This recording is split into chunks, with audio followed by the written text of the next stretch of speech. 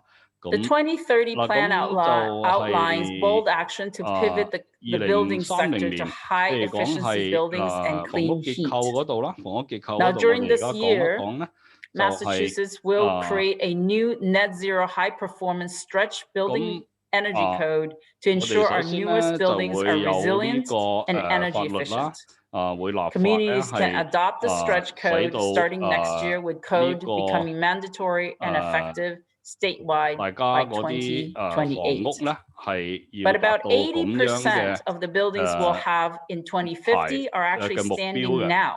咁我哋 So 咧 it's not 就 it's 係 not only important that we have stretch codes for our new 首先咧 buildings. 唔 We 係 also 話 need to focus 淨 on 係我 taking 哋 bold 立法咧， actions 淨係 on 規範 existing 嗰啲 buildings. 新嘅房 And this 屋。 is going to 其 be 實咧 extremely challenging, 舊嗰啲 but 房屋咧，我 we 哋咧亦 need to 都 set 要 our path 需 in 要咧 doing so now. 做一啲改 First, 進嘅。 we will pivot the Mass Save program, which is 嗱 an 咁 energy efficiency 首 program, 一個咧，我哋有 limiting 一個咧 fossil 叫 fuel 做 heating Mass system Save 嘅 incentives 一 in 個 the 計 next 劃嘅。 3-year 咁 plan 就 for 從 2022 through 2022年啦到 2024, and then 2024 ending 年啦， all fossil 呢 fuel heating 3年 system 嘅時候咧， incentives by the 我 end of 哋首先咧 2024. 就喺2024 年 We 之 will 後，我哋 also 要限 expand 制 access to energy 化石能 efficiency 源啦， and clean heating for low and moderate income 咁同 renters 埋咧 and homeowners 俾呢個 in environmental justice 呢個 communities 社 through 區 targeted 嘅人啦，租 community-based 房嘅人啦，同 incentives 埋屋 and 主咧， outreach 就 programs. 俾誘因佢哋咧，將佢哋 While the 嗰個 2030而家 plan 目前嗰個系統咧， mentions air source heat 呢 pumps several 個 times, we 改 actually 成呢 mean 個係 really 用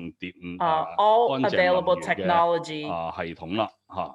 including air source heat pumps, 嗱 but 咁 also 就 including other types of heat pumps 嗱咁 and electric 咁 heat, 就 water heaters, solar, hot water, 或者 as 呢 well as 個 declining 我哋嘅能 emissions through 源 best 我哋 practices 個熱能嘅 such 系 as 統咧， preventative 太陽能 maintenance 啦， of 電能啦， HVAC. 呢個熱 In 水啦， addition to measures 其 to 他呢 decarbonize 啲即係呢 existing 啲咧都 buildings, 係 we have a 一 plan 啲 forward to 係 cap and reduce 乾淨 emissions 能源嘅 from the 系 building 統嘅。 sector in general. 咁 We 我 will 哋要 convene 申 a 請 governor's 申展呢 commission 個計劃 for 嚇。 clean 咁 for the clean heat, as well as an interagency clean heat task force. This work will build on the Department of Public Utilities study to assess the role of natural gas companies in ensuring a low carbon future and explore strategies that will enable the Commonwealth to achieve net zero emissions while safeguarding ratepayers' interest in securing safe, reliable, and affordable natural gas service. By the end of 2021, the Commission and Task Force on Clean Heat will recommend a framework for new long-term declining emissions cap for heating fuels used in the state. And this would include natural gas, fuel oil, and propane. By the end of 2022, they will recommend statutory, regulatory, and financing mechanism needed to ensure that the development of a reliable and affordable clean heat solution for all of our buildings. Next slide, please. Next slide, I'm going to focus on the transportation sector. In the transportation sector, the Transportation and Climate Initiative Program, or the TCIP, is central to our strategy. TCIP is a multi-state cap and in a multi-state program that will reduce motor vehicle pollution by at least 26% and generate $1.8 billion in Massachusetts by 2032 to invest in the transport sector to ensure that we have an equitable and cleaner transportation options. The program will require large gasoline and diesel fuel suppliers to purchase allowances for pollution that results from the combustion of fuels they sell in the region. And then the revenues from the sale of the emissions allowance will be invested in clean transportation options, thus providing a dedicated funding source for increasing the deployment of zero-emission vehicles, expanding the electric vehicle charging infrastructure network, and electrifying transit buses. No less than 35% of the proceeds from the auction of the allowances will be set aside to ensure that overburdened and underserved communities benefit equitably from the clean transportation projects and programs. As TCIP gets started and given potential changes in the federal and regional transportation initiatives, we will closely monitor the funding needs to support the programs to achieve our 2030 emissions limit and beyond. In addition to that, Massachusetts will join California in mandating that by 2035, 100% of new light-duty vehicles sold in Massachusetts will be zero-emissions vehicles. For medium and heavy-duty vehicles, we join with 15 other jurisdictions in a coordinated effort to have 30% of all new trucks and buses sold in Massachusetts be zero-emission vehicles by 2030, increasing to 100% sales by 2050. We will continue to create incentives for the purchases of new zero-emission vehicles, both light-duty and heavy-duty, through state rebates and incentive programs, and support the continued build-out of robust, smart, statewide charging infrastructure to ensure we address concerns about range anxiety throughout the state. To reduce harmful air pollutions from diesel-powered vehicles, the Commonwealth will work with neighboring states to develop and implement low-carbon fuel standards by 2026. While electrifying our vehicles and decarbonizing our transportation fuels are important strategies, we will also pursue strategies to reduce vehicle miles traveled, including strengthening incentives and opportunities to lock in permanent reductions in the number of vehicle miles traveled annually by commuters statewide. We will also continue to encourage and incentivize a broad range of smart growth.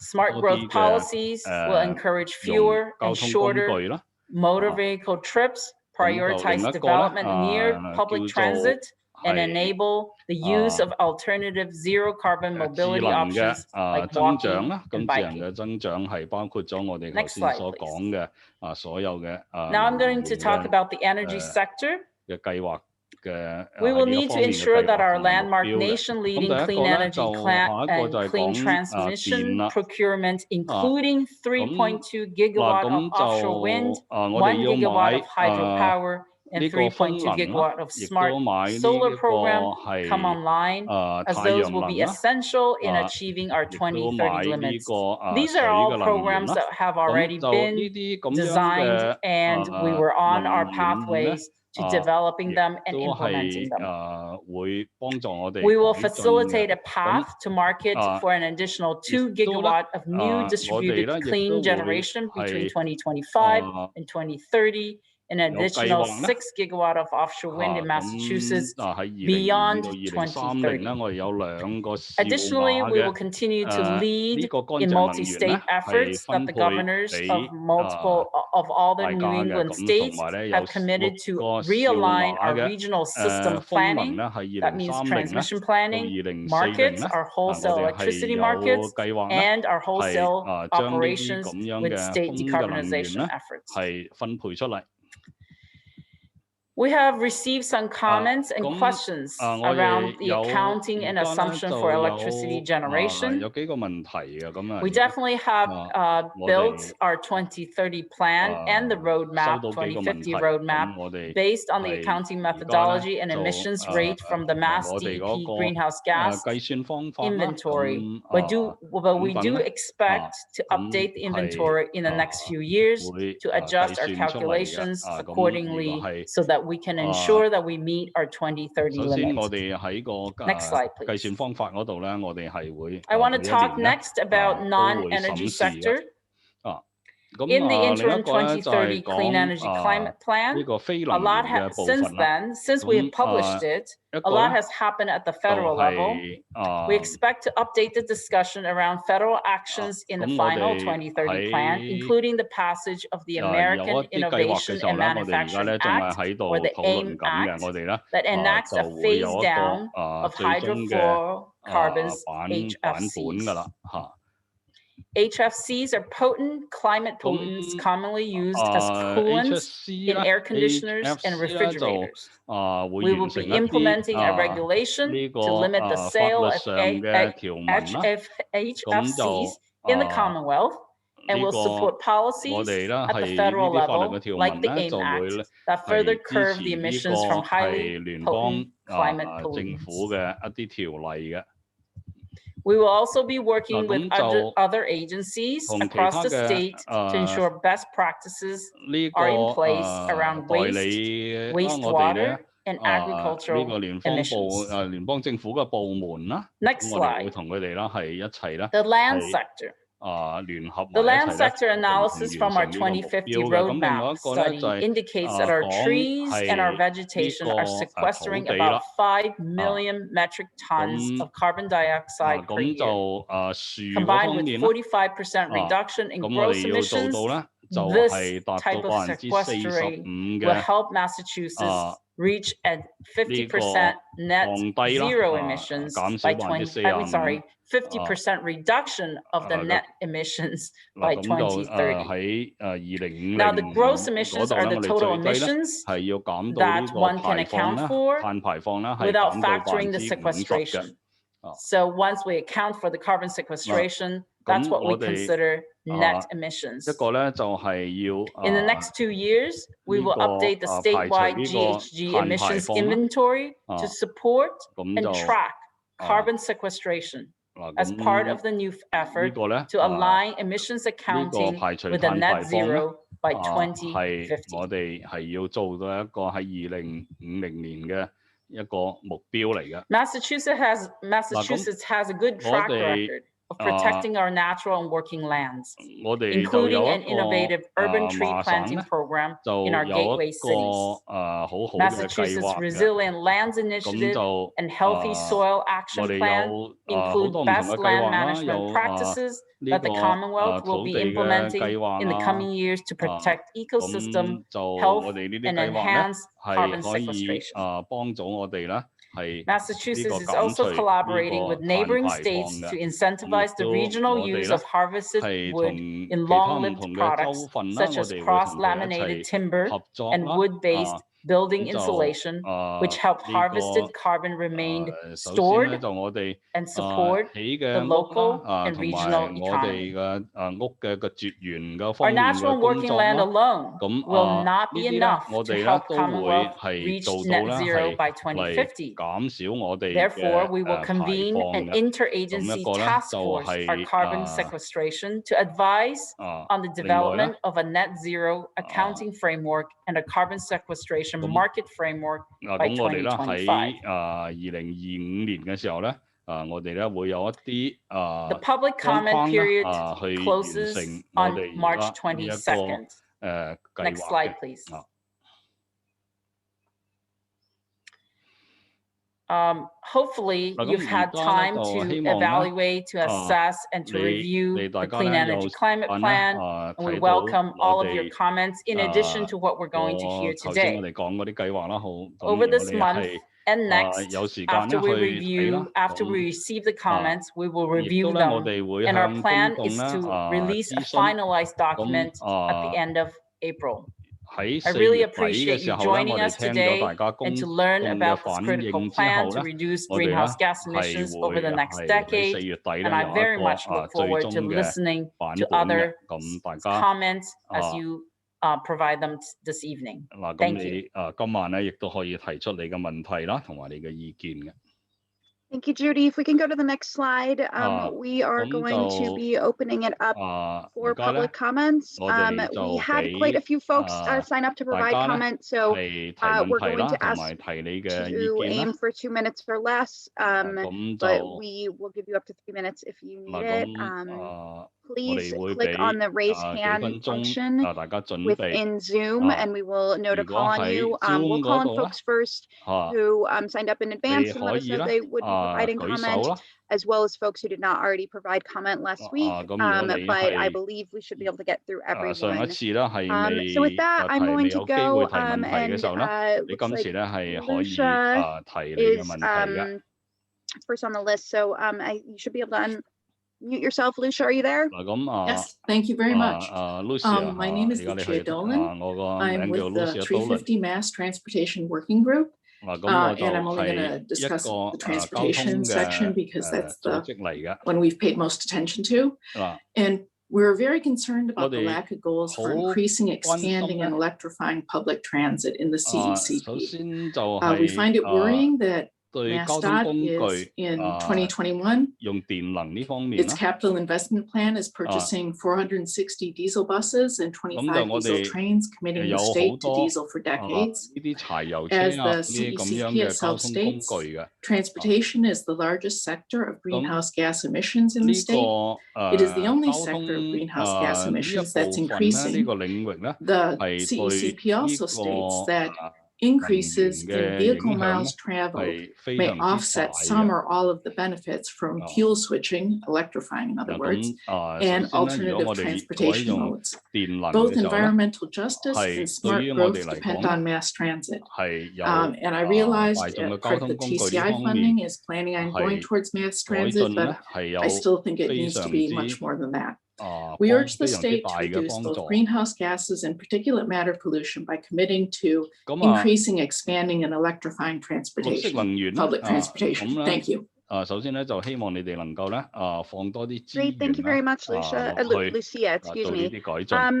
We'll go next to Audrey Schulman. I am allowing you to talk now. Go ahead, Audrey. Okay, thanks so much. I just wanted to say that with the building energy efficiency, one of the problems with air source heat pumps is that you generally have to have enough extra income to be able to afford them or good enough credit to do so.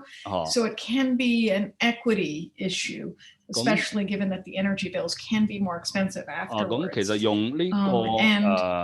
have you considered instead, if we all do that, begin one by one to leave the gas system, that will leave the people who can least afford it on the gas system, and will result in stranded assets. With the low income who can't afford a new heating system, bearing the cost of that fixed cost system, which will gradually balloon per person. Then that seems like a horrible way to go.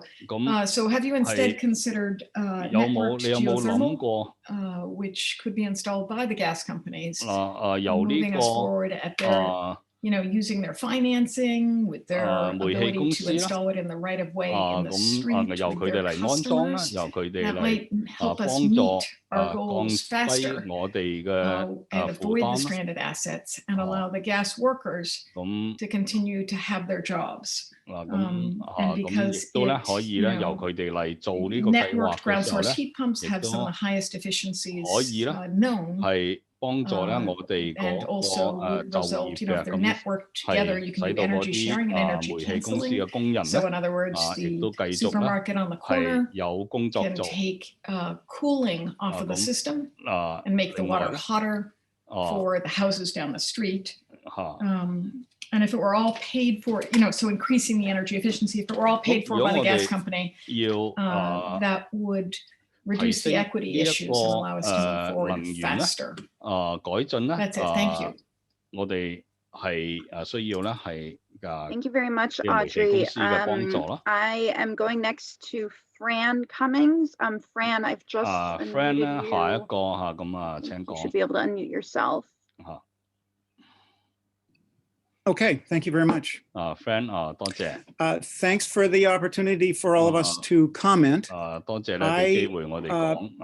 Consistent with the comments that I made a year ago in Worcester, I really recommend that the state be more ambitious even than you already have. And I recognize that you've done a lot, and this is a great plan in a way, but 50% by 2030 is only the global average that the IPCC said would be necessary.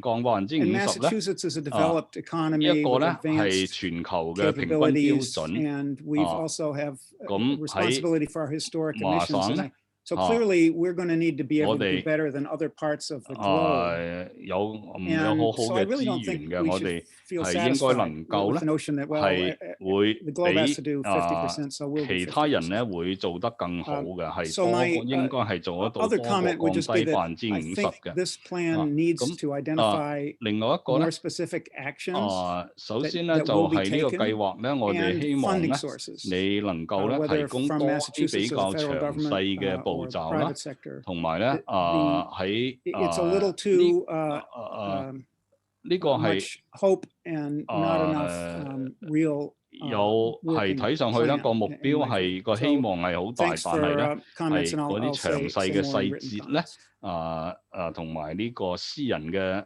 領域嗰方面咧，要提供嘅嘢嘅細節咧係做得唔夠嘅。I am giving you the ability to talk. Oh, go ahead, Stephen. Great, thanks so much. My name is Stephen Dodge. I'm from the National Biodiesel Board.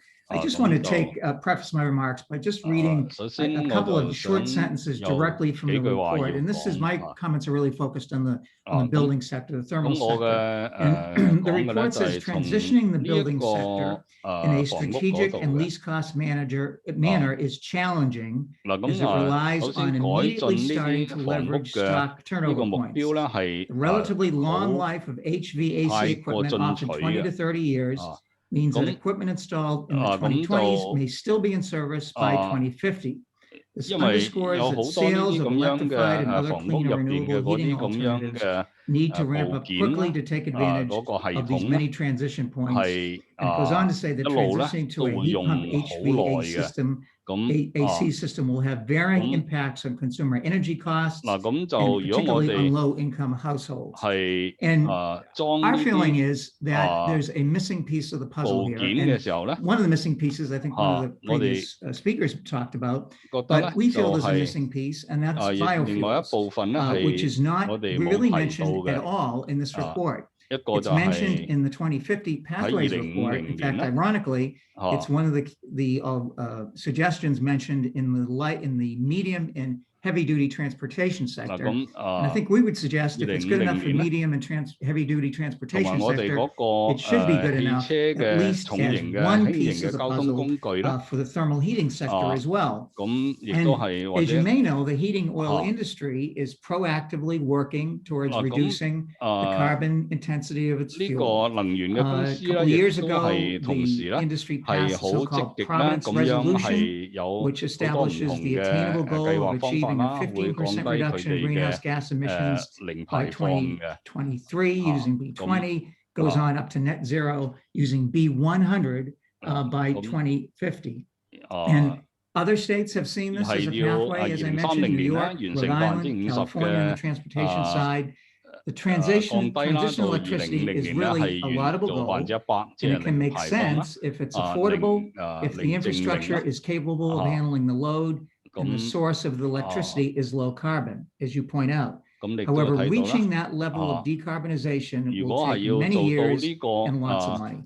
And I'll just quickly end by using myself as an example. Back in January, my furnace went. It was in the 20s. My daughter was home from school. My wife was teaching from home. I was working from home. We did not have the luxury of or the option of trying to transition our heating system, which is forced hot water now, into any type of electricity type of heat pump. So we went with a furnace again, and our last one lasted 25 years, and maybe this one will as well. So my point is, there is a pathway that's missing this report, and we feel that biofuel should be actively, and bioheat should be actively considered as a viable pathway to 2030, as it's mentioned in the 2050 report. Thank you. I appreciate the opportunity. Great, thank you, Stephen. I'm going to go next to Claire Chang. I've just Claire Chang. Go ahead, Claire. 你可以講。 Hi there. Thank you very much. I'm sorry for the noise here. So I wanted to comment on the energy sector portion. The report says 1 gigawatt of solar per year. No, 1 gigawatt of wind per year and 500 megawatts of solar per year. That is vastly under the number that we need to be aiming for. The Brattle report states emphatically that we need 2 to 4 gigawatts of solar per year in order to have any chance of being able to get to 100%, and that's 100% renewable energy by 2050. Net zero is not a goal. That's just a placeholder. We have to get to 100% renewable by 2050 at the minimum, and I would say it should be 2040. And Massachusetts needs to get way ahead of itself here in order to be able to claim to be at the head of the pack. A small thing, I think the Mass Save incentive needs to include storage, because that's one thing that every person, every household can participate in. They don't need wind or solar on their house or in their apartment, but they can do storage. So that's something that needs to be able to be incentivized for everyone to participate. The other thing is induction cooking instead of gas cooking. An introduction with the single hot plates. I think that would be a wonderful way for people to learn about induction cooking and to be turned on by it. It's wonderful. And the last thing is that jet fuel needs to be included in the transportation climate TCIP. I'm not sure what the I stands for. So I think that covers most of my comments, and thank you very much for listening.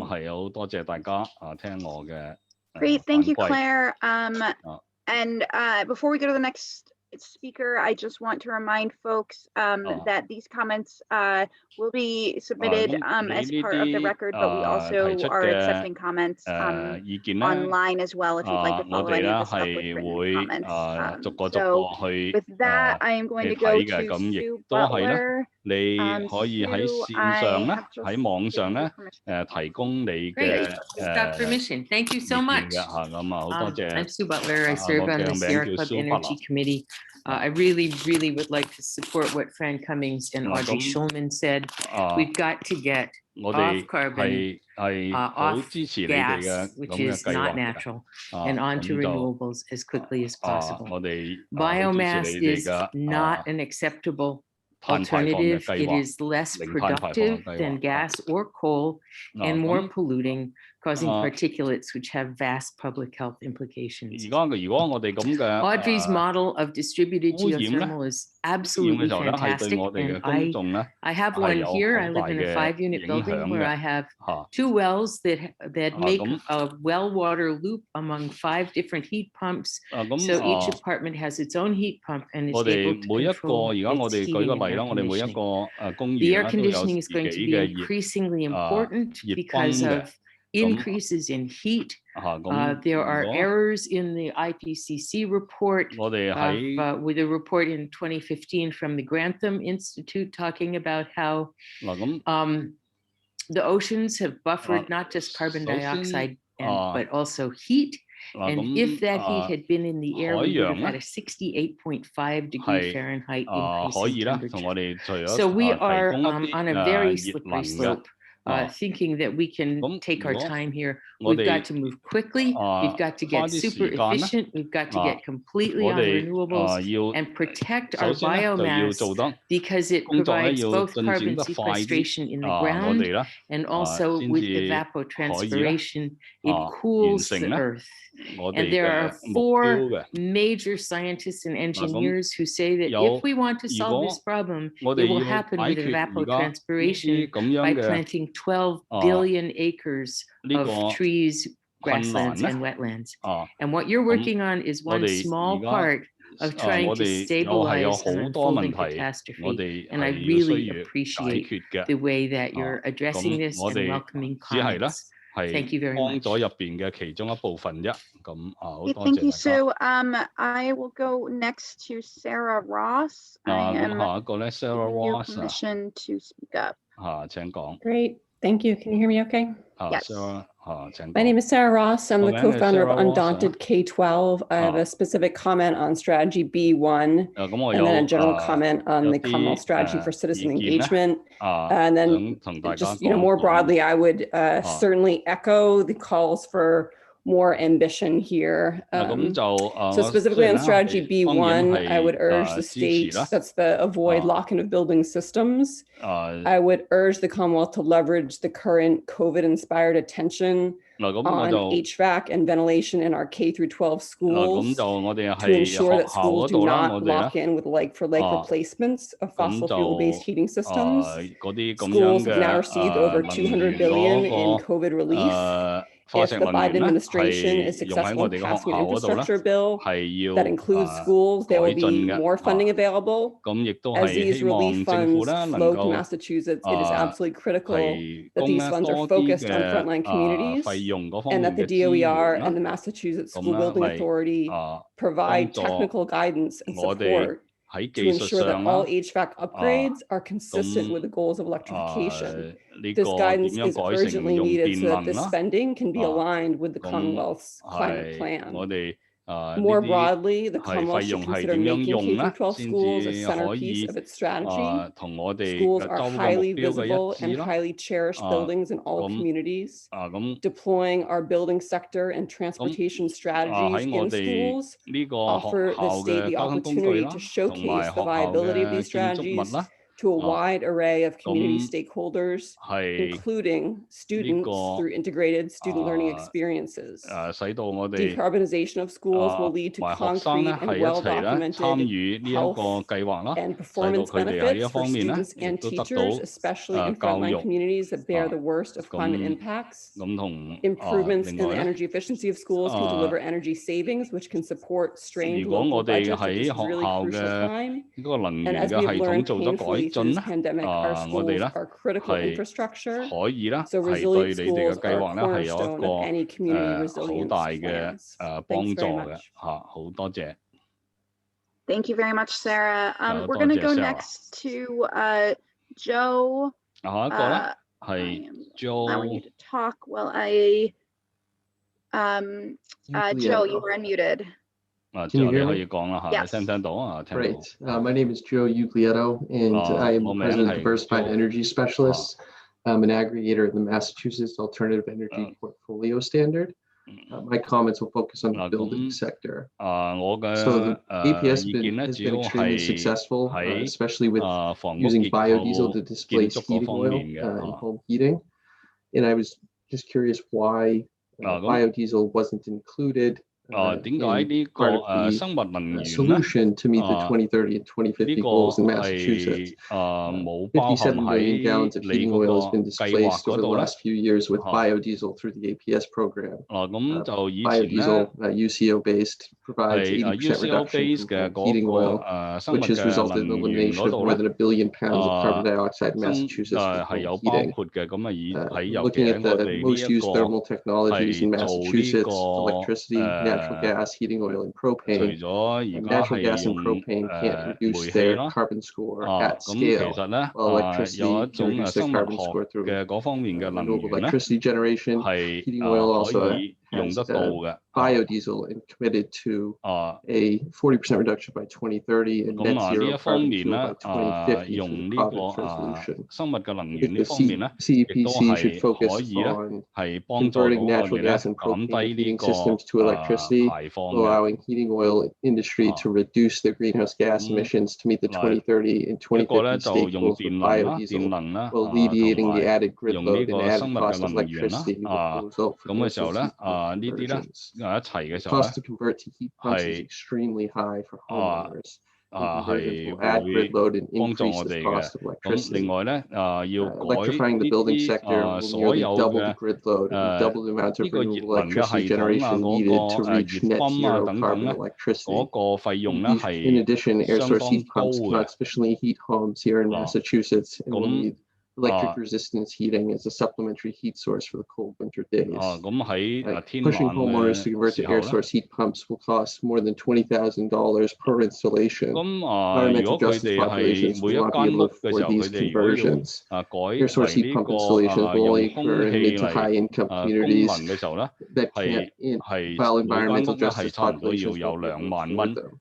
This will increase the cost of electricity for all ratepayers, including in environmental justice populations. This will increase a large greenhouse gas emissions gap and a larger energy affordability gap in Massachusetts, which will result in devastating effects to environmental justice populations. Biofuels can reduce greenhouse gas emissions now, which is more valuable than in 2030. In addition, biofuels can be distributed at a wide scale with no additional cost to the homeowners. I urge you to consider biodiesel as part of the solution for environmental justice populations. And I believe that the plan as written could be very harmful to environmental justice populations if biodiesel isn't considered part of the solution. Thank you. Thank you, Joe. We're going next to Chris Cerami. Chris, I've just given you ability to talk. Chris 咁就請你講。So it looks like you are still muted. Oh, yep, go ahead, Chris. I'm with the Take Back the Grid campaign of Boston DSA. And I want to echo some of the previous comments about mass transportation, one of the big ones. For example, rather than relying on 100,000 or so new electric vehicles being sold every year. 咁就一年咧有好多嗰啲汽車咧係賣咗出嚟嘅。Most people cannot afford to buy a new car, whether that's an electric vehicle. 咁就因為嗰啲電能嘅汽車咧係相當貴，咁咧就好多人咧都未必係可以買得起嘅。嗱咁另外咧呢啲咁嘅電能嘅汽車咧，亦都有一個問題咧，就係唔係每個屋企咧都可以咧有地方俾佢充電。咁另一個咧就係呢個改進屋企嘅能源系統啦。So the state needs to be much more active in building retrofits that aren't just for the middle and upper class homeowners. 嗱，咁就首先咧，就係呢個州咧係需要咧有一個更加完善嘅計劃咧，係幫助呢啲家庭咧係改佢嘅嗰個能源嘅系統嘅。Get out of relying on corporations who are going to search for a cheap and quick solution, 嗱，咁就 rather than something that's going to long term be sustainable for our planet. 嗱，咁就希望州咧能夠咧提供一啲咧係即係計劃咧係降低我哋嘅費用咧，去改進呢啲系統。Gave you permission to speak. Hi, can you hear me? Yes. 聽唔聽到？ ¿Escuchan? Hola, mi nombre es María Belén Power y yo soy la directora asociada de Green Roots Raíces Verdes, una organización de justicia ambiental en las comunidades de Chelsea y de East Boston. Green Roots Raíces Verdes es parte del grupo de trabajo de justicia climática como parte del Consejo Asesor de Implementación. Primero quisiera agradecer por proveer interpretación para que las comunidades como la mía puedan participar. Esto es un gran paso para las comunidades de justicia ambiental. También quiero resaltar 3 temas. El primero es sobre el transporte público. Nosotros creemos que debe de haber una meta dedicada solamente al transporte público y detallar cómo el Estado se va a comprometer a electrificar los buses. Primeramente y especialmente en las poblaciones de justicia ambiental, las cuales dependen en el transporte público para poder sobrevivir. Segundo, quiero resaltar el tema de las infraestructuras de electrificación, como las plantas eléctricas o las subestaciones. A medida que vamos electrificando los sectores, especialmente el sector del transporte público y los sistemas de calefacción, el Estado tiene que asegurarse que las comunidades más impactadas por el cambio climático y la justicia ambiental no vayan a llevar otro cargo más de estas infraestructuras que pueden ser peligrosas. La secretaria de esta misma agencia, la Agencia de Asuntos Ambientales, acaba de aprobar una subestación en la comunidad de East Boston, en uno de los lugares más peligrosos que se pueden imaginar, al lado de tanques de petróleo, en un terreno que ya se ha inundado varias veces, al lado de un parque de recreación y en un vecindario increíblemente denso, en el cual mayormente viven inmigrantes de bajos recursos. Si de verdad vamos a seguir electrificando los diferentes sectores, no podemos echarle otra vez más la carga a las comunidades más pobres, las comunidades de color y las comunidades que no hablan inglés. Esto es exactamente lo opuesto a la justicia ambiental y a la justicia climática. Y como último punto, quisiera resaltar la necesidad de incorporar la justicia ambiental y la justicia climática a través de todo este plan y no solamente en algunas áreas. Muchas gracias. And Maria Belén, thank you very much for those comments. For the English audience, I don't know, we captured them in Spanish. If you would like to provide translation, or we could have the interpreter provide that. We could make that happen, or we can leave it. I want to give you that option. Perdón, yo pensé que iba a haber interpretación. 都係葡萄牙語嘅嚇，咁就翻譯唔到。And I unfortunately did not understand that, but I will give you. Oh, I'm sorry. I thought there was. I thought there would be interpretation both ways, into Spanish and into English, for it to be bilingual. I think in this Spanish room, they probably just let you speak. Go ahead, and then in the other. Oh, unfortunately, yes, the other rooms, unless they know Spanish, they would not be able to translate it from their language. I guess. Sorry, I'll just finish by. I mean, I obviously provided comments with some content that is important to share, and I can share that in English. I guess the point about language interpretation is that it can't just be one way. It needs to be two ways for the conversation to be really fluid. 一定係要兩邊嘅，就唔可以淨係英文翻譯。Anything else you'd like to add, or else I翻譯嘅，咁而家冇辦法。No, thank you very much.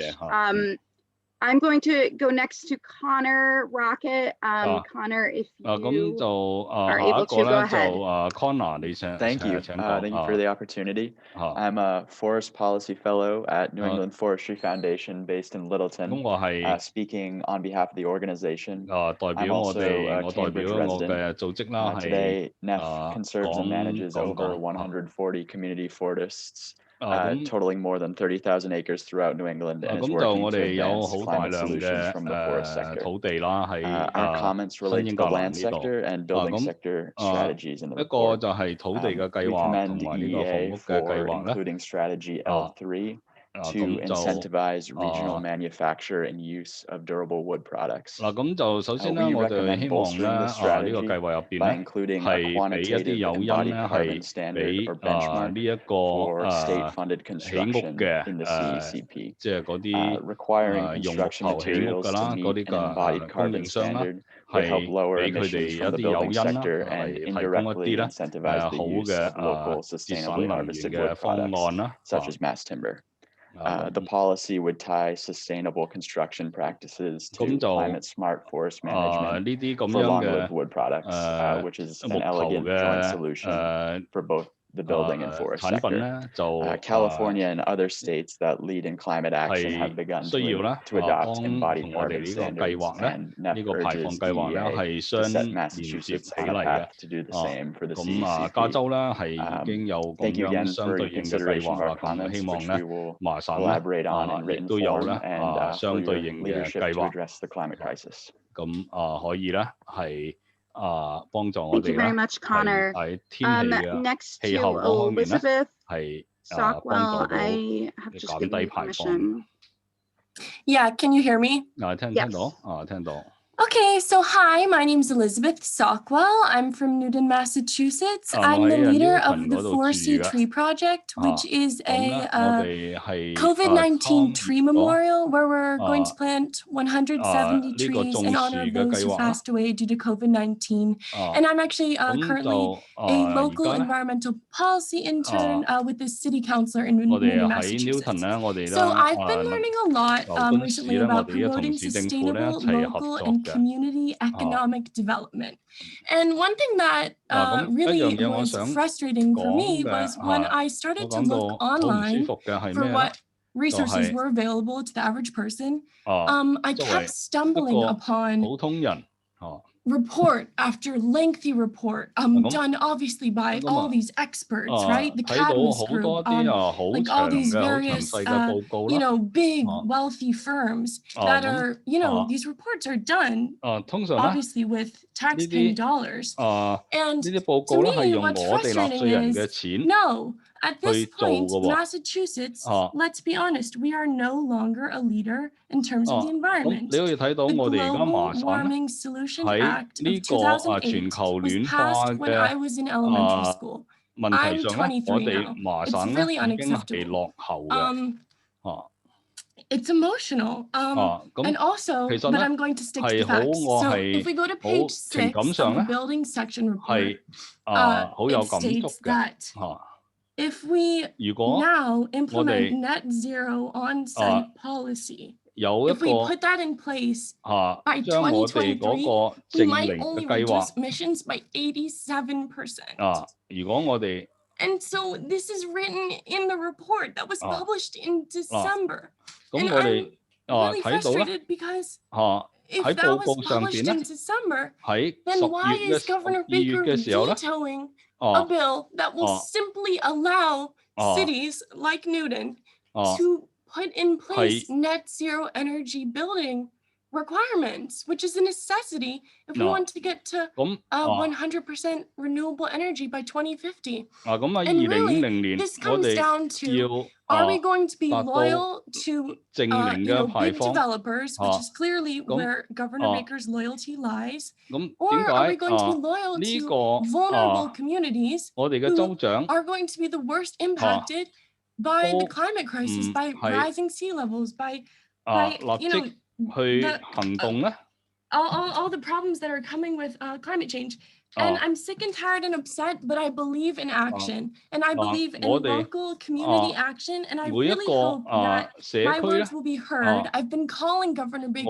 I called for the past multiple weeks, and I'm just worried that local people's voices aren't being heard. We don't need any more fancy reports. We need reports that are actually written by nonprofits who are actually going to be doing the work. I think a lot of local environmental nonprofits should be included. We need more public-private partnerships and better governance here in Massachusetts. And I want Massachusetts to be a leader. I'm going to stay here my whole life. I love Boston. So I say this as someone with a lot of respect and appreciation for the city of Boston. I love the city of Boston, and I love Massachusetts. And I just hope that, we can use this time to pass stringent policy that protects vulnerable communities, that safeguards our clean water, our clean air, and that revives our economy by building jobs. Elizabeth, can you please wrap up? Yeah, so overall, I just want to say we can have a more resilient and strong economy if we transition to clean energy, and we don't need any more reports, we need action. Thank you. Thank you very much. And I am going to thank you very much for folks who have registered in advance and spoken. I want to know for anyone who might be on the phone, if you could please press *9 to raise your hand if you do have any comments. Don't lose track of you as we get through the list. But next, I'm going to go to Brian Campbell. Brian, I've just given you permission. So can you hear me now? Yes, go ahead. Okay, this is Brian Campbell. I'm an electrical engineer educated at UMass Lowell. I originally was in a renewable energy track there, but this was like 35 years ago. We also have a nuclear reactor at UMass Lowell. And I interfaced. The renewable energy track has been a pretty good career for me, but I am now of the opinion that we must go nuclear. One of the things that I want to point out is Massachusetts, 73.3 million gigatons of emissions in 2018. Our goal is to get to 70.8.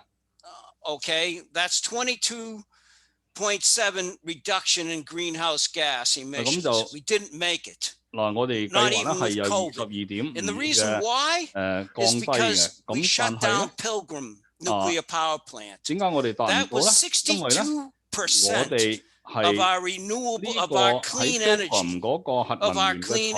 including hydro and the renewables that have been installed in the last 20 years at a tremendous cost. And Pilgrim could have operated until 2032. It had a license until then. It makes no sense to me that we have done this, that we're not supporting our two last reactors in New England right now, which are Millstone, it's got 2 reactors, and Seabrook Nuclear Station in New Hampshire. Instead, the state actively campaigns to shut those down by supporting an organization called C2 up in Newburyport. To a tune of about $180,000 a year. It's crazy. And so I got these figures from the Energy Information Administration that the Department of Energy runs. And the biggest thing I want to show, that I want to talk about, is that anybody can see how good nuclear is by just comparing our grid, our ISO New England grid, to Ontario's nuclear powered grid. It's got about 65% nuclear. Compared to about 20% in New England. And the price for per kilowatt hour is twice as cheap in Ontario as in New England. I'm paying 23 cents a kilowatt hour in Cambridge. Okay, and the emissions in Ontario are the lowest in North America. And Brian, can you I please appreciate you for letting me speak, and thank you very much. Great. We want to make sure we can get to everyone. I see a couple of new hands are up. If anyone is preparing to make comments, please do raise your hands, and I'll try to time accordingly. But I'm going to go to Pamela Kelly now. I've just given you permission, so you should be able to unmute. Go ahead, Pamela. So my biggest concern is actually that we don't have anything in this that I can see so far that's on job creation and training. And you can't electrify everything unless you've got electricians. And our electricians are very curtailed. If to get a master electrician, you have to have a master electrician for every site. And one apprentice only per master or journeyman electrician. Unless you do something about really gearing up for the training of jobs, you're not going to get anywhere. Then the other thing is on financing. We've had a proposal before the legislature for 5 years, I believe now, on green banks, a proven system that will generate $3.5 for every of private investment for every $1 of public investment. It's getting a very strong support at the federal level, but we have to have a vehicle for collecting federal money that hopefully will be coming from the National Green Bank, which is called the Accelerator. It's now been introduced as of today by the chair of the National Energy Committee. There's a good chance that it might pass, and if it passes, it's asking for $100 billion over 10 years. I believe that will be enough, but to help move the financial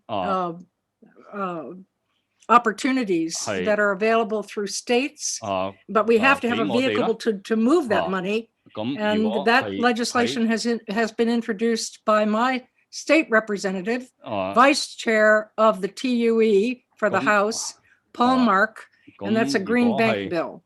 So that's it for me. Thank you. Pamela, we'll go next to Gia Neswald. I've just unmuted you, so go ahead, Gia. Hi, Claire. Thank you for your emails earlier today. You've been most kind. I'd like to reiterate the request of about 20 people to extend our comments deadline to the 31st due to the fact that we are still trying to get answers to questions that we thought we might receive from the presentation. And I appreciate your help working toward that, Claire. Another comment I think is of great importance is that our greatest terrestrial, both carbon sink and carbon storage facility is our forests. And we're blessed with a large number of forests, which would sequester about 30% of our emissions, at least on a national level. That's the number. However, all forests are not created equal. It is scientifically known and will be documented in our written comments that the largest 1% of trees sequester 30% of the carbon in a temperate forest, such as those in the Northeast here. And it is those very trees that are being targeted for the majority of durable wood products, which are estimated in the plan to have a lifespan of up to 100 years. Our forests are relatively young and have an additional lifespan of perhaps unlimited, and that will be documented if allowed to grow naturally. In any case, the individual trees are on average 120 years, or I'm sorry, the oldest trees are 120 years old. They have a lifespan of another 200 to 300 years, barring any disaster like climate change. And we need them. We need them much more for sequestering carbon than for becoming alternatives for quick incineration, and which would produce emissions up to 300% that of natural gas and 150% of coal. Or for durable wood products, we need to go to hemp and other alternatives that allow our trees to do their most important job. I'd also like to state that there should be no land sector plan until there's a proper inventory. And you and I, Claire, have been talking about the fact that there's no inventory yet for carbon sequestration, which, you know, that's about a third of the carbon that we're holding. Thank you, Gia. We'll go to Tony Eady. Tony, I'm giving you permissions. Should be able to unmute. Hi, I'm here. Can you hear me?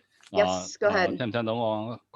So I am a selectman in the town of Pepperell. I'm also a long-term farmer.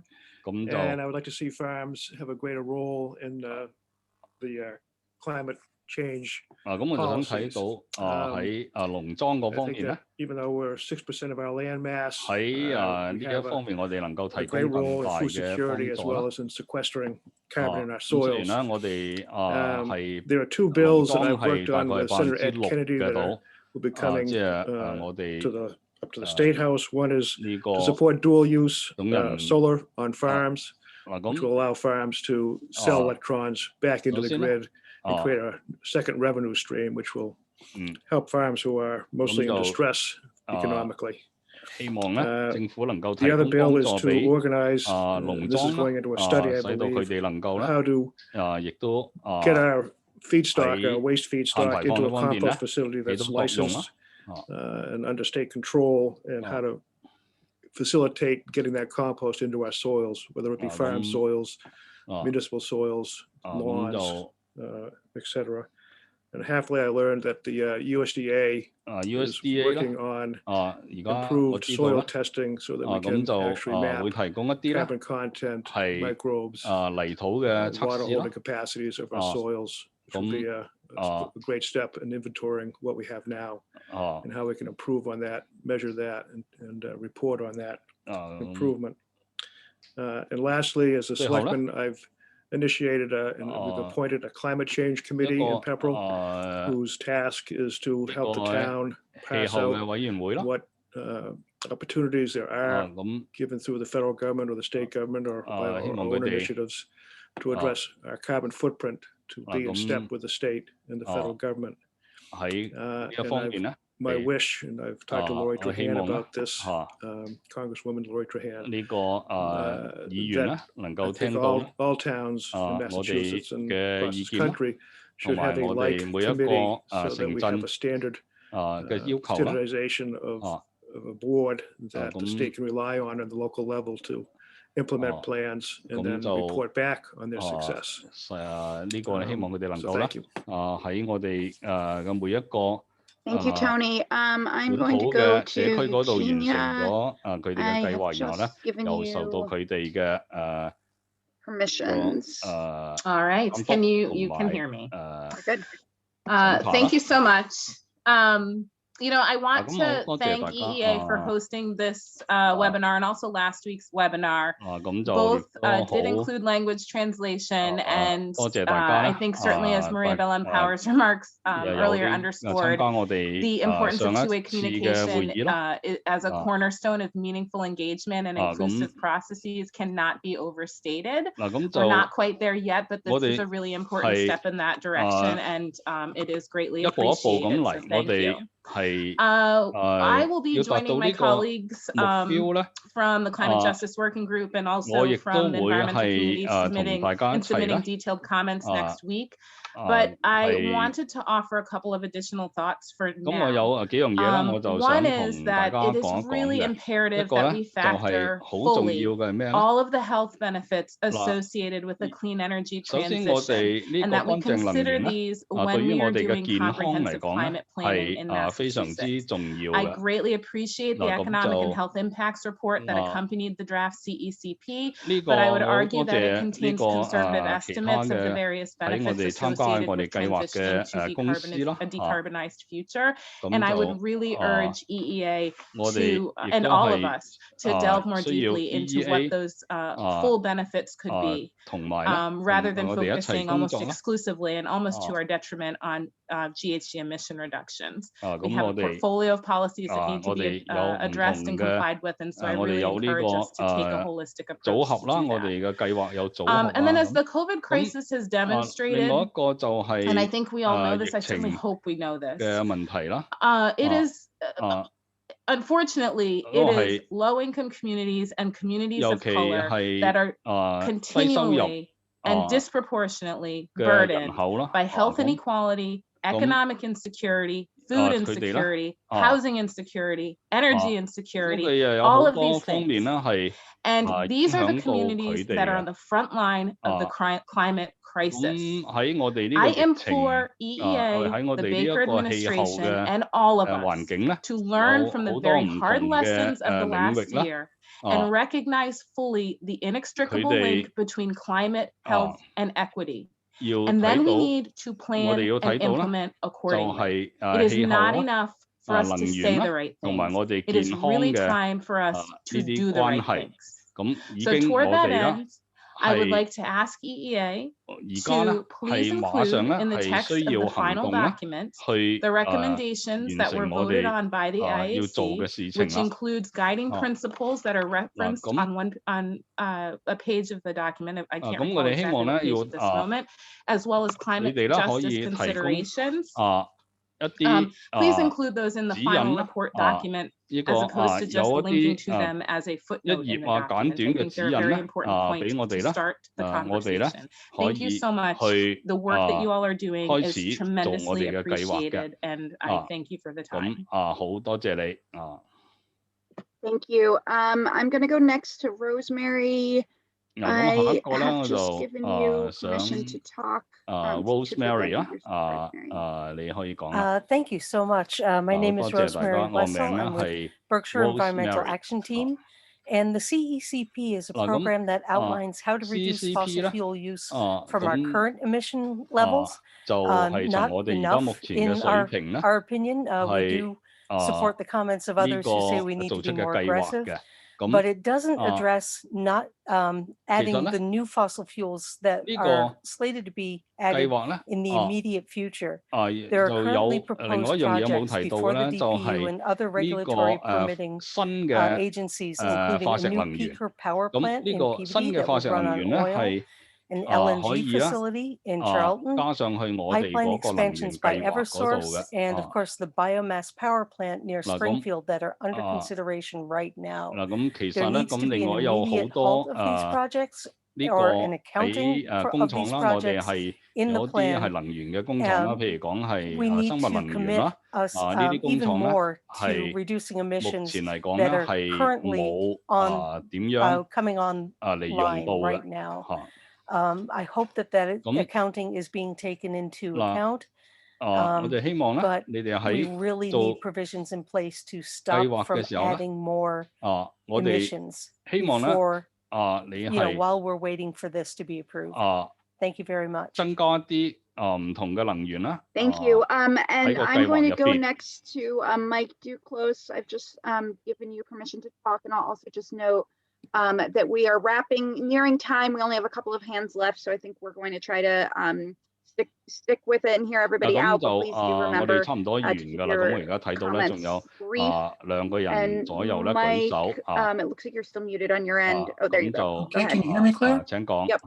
Great, thanks very much. Thank you for the opportunity to comment on the tremendous amount of work that has gone into the 2030 CECP. This is an impressive effort which has surfaced some challenges when implementation details are considered for some key components. The challenge of thermal enclosure improvements and heating electrification, which are called retrofits, of 1 million homes by 2030 is about 400 homes each weekday for the next 10 years. A compelling public education program should be initiated soon, since it will take some time for the message to be understood, discussed, and accepted by the public before retrofits can be realized at scale.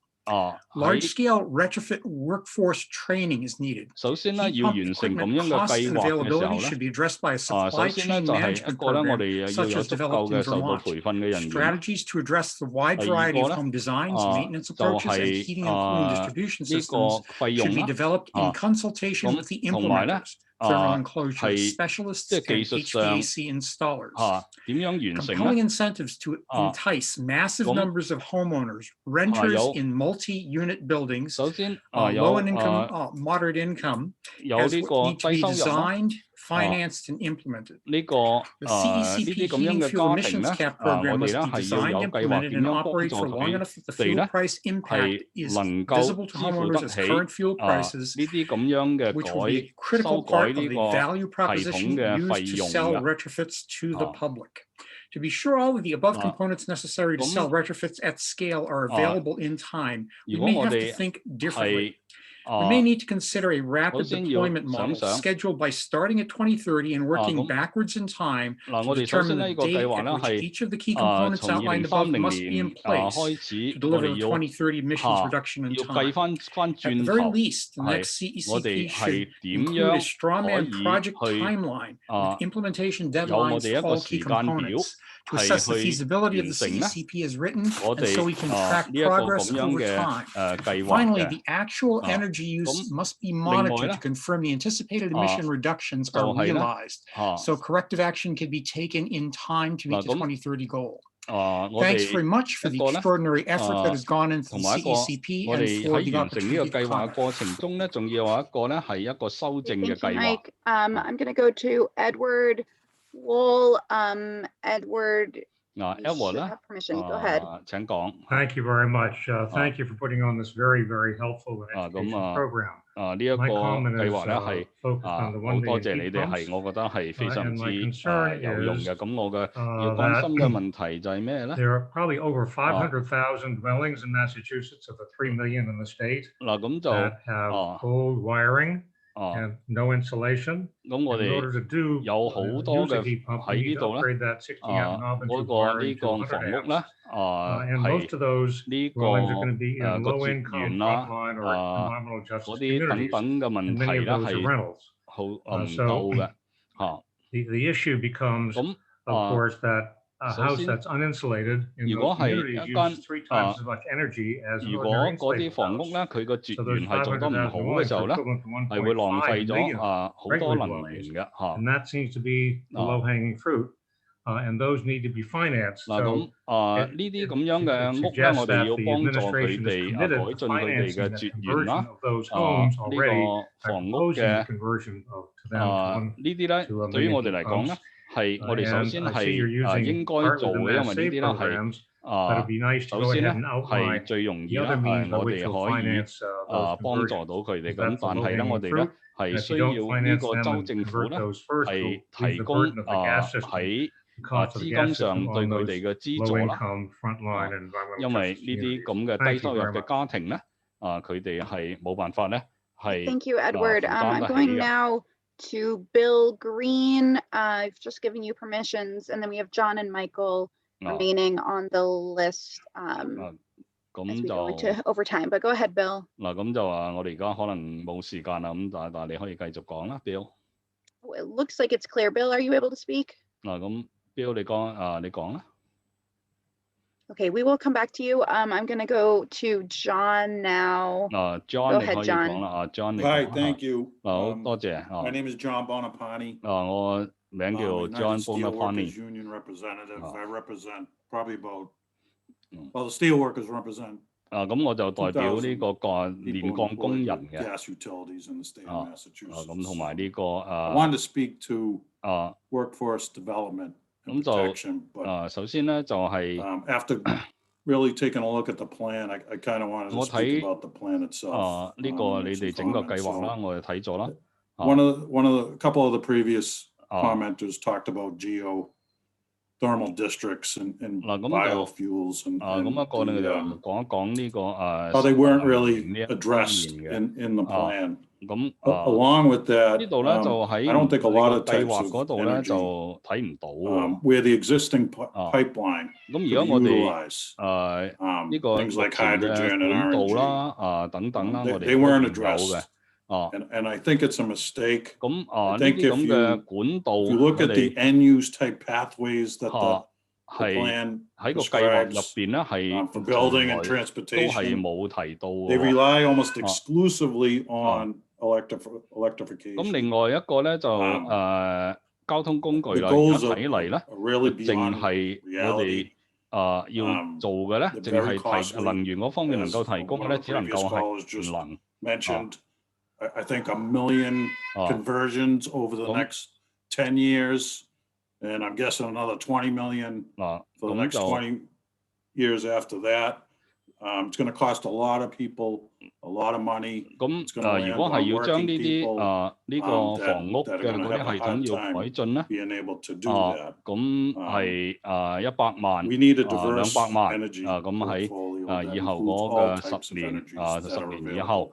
咁要改進呢 And that 啲房屋嘅 includes 時候咧， gas. 係有 When it comes 相 to 當 worker 大 development and 嘅 protection, 費用嘅。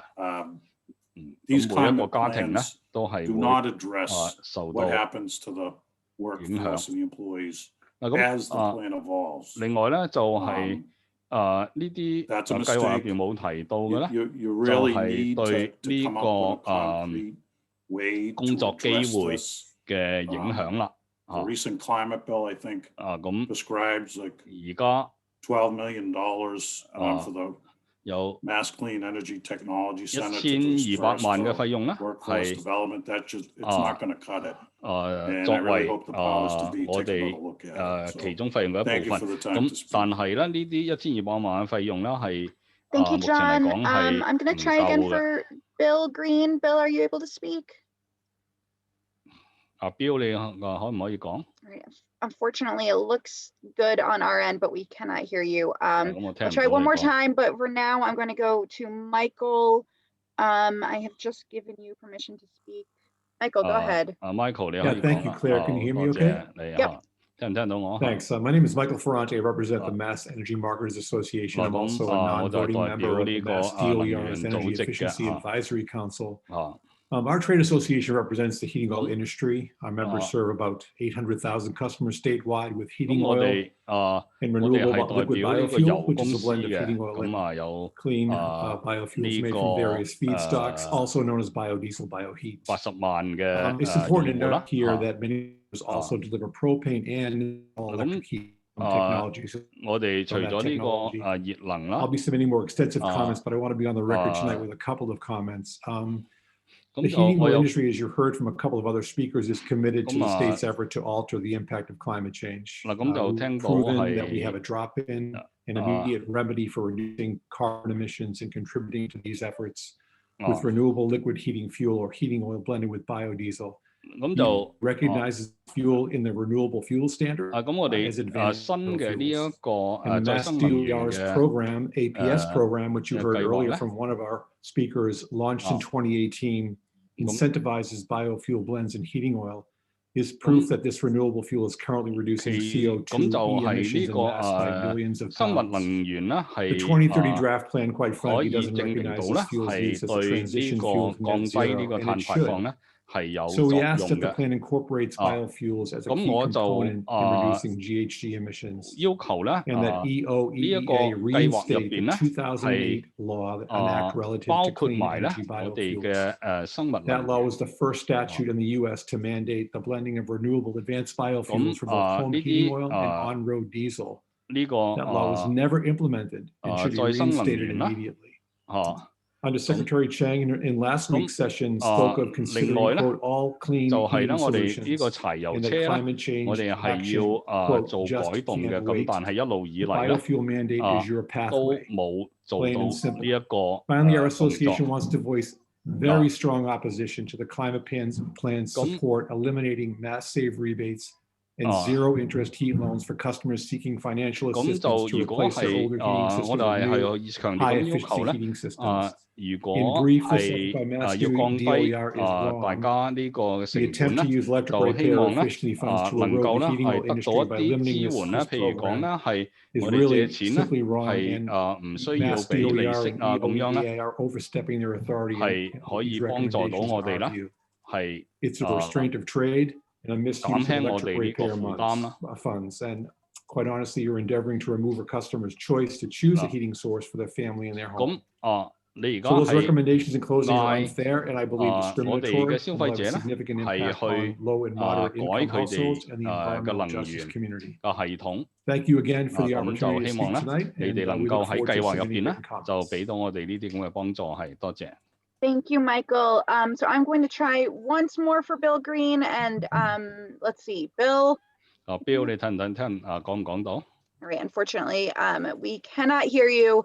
But just a reminder to everyone to please submit written comments. 嗱，咁就你可以咧，有其他嘅問題嘅時候咧， They are due on Monday at 5 p.m. the 22nd, and that website is mass.gov/2030. 嗱，喺我哋嘅網站嗰度咧， back to Undersecretary. 可以啦，係提你哋嘅。 Thank you very much, everyone, for participating and spending the time to think about your comments and then delivering it tonight. Thank you very much, everyone, and I hope that not only have you reviewed the report, but also heard each other. And I very much appreciate all of your efforts. Thank you very much, and we look forward to written comments next week. Thank you. 多謝大家。